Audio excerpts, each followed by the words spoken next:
A line shift, is he good, ready to go? Yeah, I'll have another conversation with him, but he looks good, looks great, and he's on the trip for that reason. So I would expect he'll be ready to go. So do you know who might not be playing, or do you got to wait until you talk to Jordan?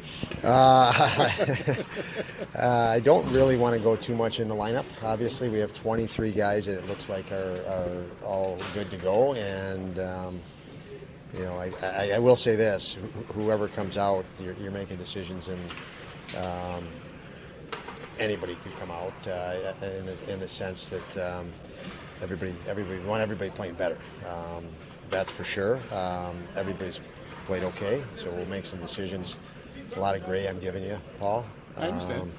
But I just don't like giving lineups out right now. How much you've got to get some consistency going. You've got to parlay the game Monday night. You've only won 2 in a row one time this year. Just how important is just to build from one game to the next and not keep going back and forth? Well, you finished, Mike, and nailed it for me. Build from one game to the next. Pro sports, you're going to ups and downs, and you're going to get throttled at moments, and you got to respond. And so it's build. It's learning from. I shouldn't even say learning. It's progressing. It's getting better, finding a way to get better, but ultimately just find a way to win. And winning is not pretty. Lots and lots of times. It's dealing with adversity within a game, within a game, ups and downs. I think we need to handle those better to be more consistent. Respecting the fact you didn't really want to go into the lineup, can we assume, though, that 11-7 is probably over now with the number of forwards you have? Probably, yeah. And last game, we went into that game with Samuelsson not knowing. So it seems like the last 3 nights we went 7. There's different scenarios that you have 7 capable guys, and the other night we weren't sure with Samuelsson till game time, really, till warm-ups, and it was a positive that we had him back. So you sent Kulik back. I mean, just how tough is it with him and Rosén to evaluate them these 2 games, especially the way the New Jersey game went? Yeah, New Jersey game was a much less than ideal game to have those guys in. We were terrible in that game, as we all know. But those 2 guys, challenging it was, they were good. And Kulik going down, it was a situation where I didn't feel we would be able to get him in the top 9 and in a better rotation. So, with him,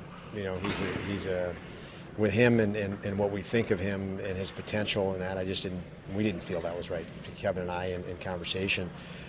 So he's down as a result of that. There just wasn't that spot. Rosén, if he's is in that spot, is in a top 9 spot and getting a little bit more ice time.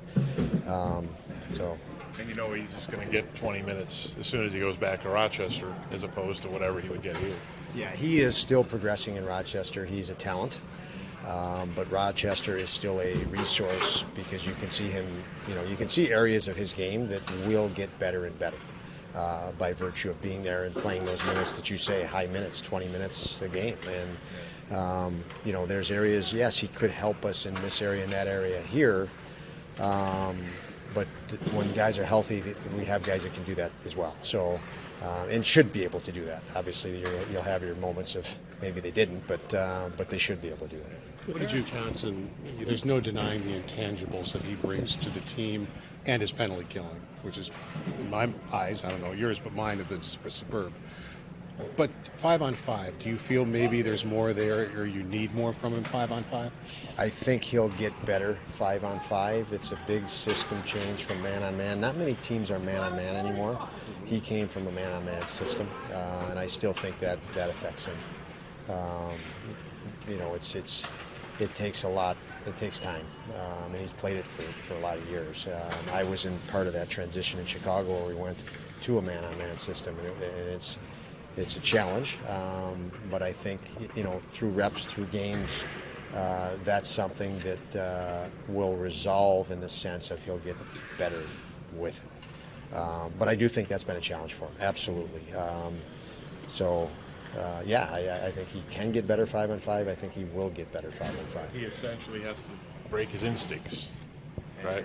And that's tough to do. When you've played that system for year after year after year, it becomes instinctive. So now you're fighting your instincts differently. Man on man versus free safety, and it's just it's two different positions and two different ways to do it. And he's done it, like I said, for years. And there's not a lot of teams that do it. Lots of teams shifted away from man on man in the last couple of years. Lots of teams have, and so that's a transition that I see him when I watch him.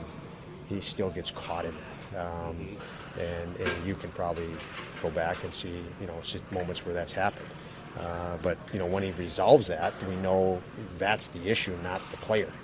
It's the player adapting to the different style, and again, reps and repetitions are the way that happens to decondition those instincts. Are you starting to change a little bit the way some of the players are thinking? And what I'm getting at is after the Ranger game, we talked to Alex Tuck, we talked to Uko. In both cases, they're already talking about this game. They both were saying, all right, we got 2 days. We need to play like this. And we got 2 days to figure it out so we can go to St. Louis and play like this. Have you tried to change the players' thinking that way? Absolutely. You coach this group this year way different than I coached 2 years ago. It's just the way it is. You coach the team you have and the situation you're in, the circumstances you deal with, and we know that every win matters, and we have to make decisions solely on that, knowing we're good enough to win. Now, that doesn't mean you're going to win pretty, and it doesn't mean you're not going to get outshot. It doesn't mean you're not going to have ugly moments.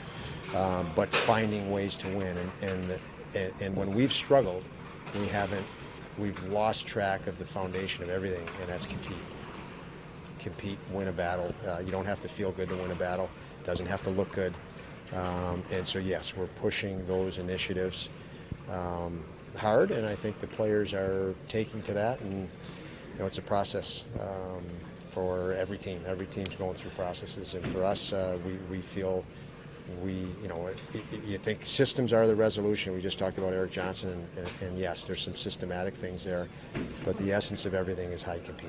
And I feel we can be better at that, and I feel our guys are competitors, but we haven't had enough focus on that. Thanks.